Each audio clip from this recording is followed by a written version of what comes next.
Dans le bouddhisme, dans le taoïsme et dans d'autres visions orientales, il y a un postulat autour de la réalité qui est un postulat philosophique qui est essentiel dans ma transmission, qui est l'impermanence. Qu'est-ce que c'est l'impermanence? C'est qu'en fait tout change tout le temps. Les bouddhistes vont même jusqu'à, alors je vais raccourcir, vraiment compiler très court, mais puisque la mort est quelque chose de récurrent, qui arrive toujours, possiblement c'est quelque chose qui n'existe pas. Alors, la seule chose qui est une constante du vivant, une constante de la réalité est le changement, est l'évolution, est le fait d'être dans un mouvement, dans un processus. Et ce postulat de base sur l'impermanence des choses, des phénomènes, des êtres, est le fondement en fait de la grille de lecture qui existe dans la médecine chinoise. Le postulat, il est simple. C'est si tout change tout le temps, je ne peux pas définir les choses comme étant des phénomènes arrêtés, immuables, immobiles. Et dans ce cas-là, si je ne peux pas les définir, je peux peut-être définir les mouvements qui préexistent dans ce changement. Tu vois, par exemple, il y a des mouvements de croissance, il y a des mouvements de retour à soi, il y a des mouvements d'expansion, il y a des mouvements de structuration, il y a des mouvements en fait de clarté, de mise en lumière. Il y a des mouvements au contraire de mise en abîme et de doute. Bref, tout ça en fait c'est des mouvements de la vie.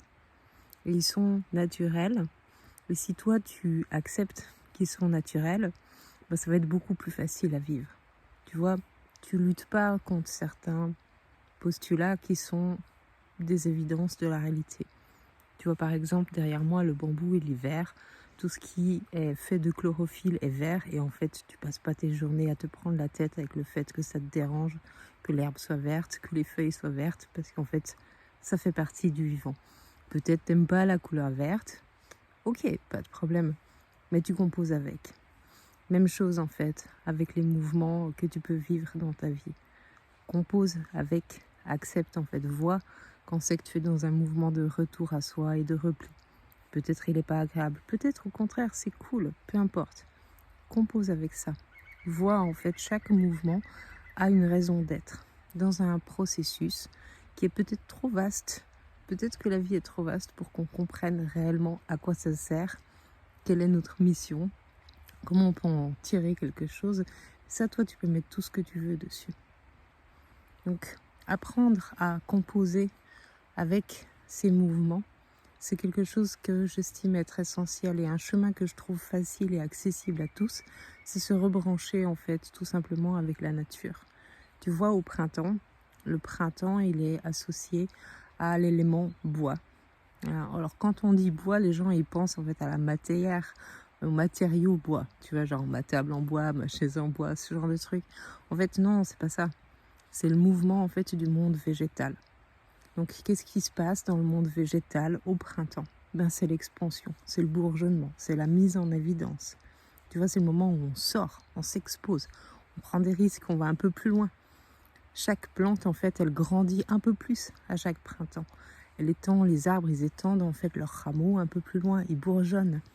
Donc ça, c'est le mouvement en fait qu'on peut faire au printemps. Tu peux le faire aussi à d'autres moments.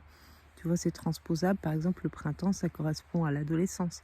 C'est un moment d'affirmation. C'est un moment où on se positionne. C'est un moment où on délimite en fait ce qui est important pour nous. Bref, faire la paix en fait avec ces mouvements, s'inspirer du vivant, s'inspirer de ce qui se passe dans la nature, c'est un moyen en fait de revenir à soi et de recomposer avec notre nature, avec tous ces mouvements naturels qui existent en nous. Et c'est ce que je te propose de faire et c'est ce à quoi je t'accompagne si tu as envie d'en savoir un peu plus.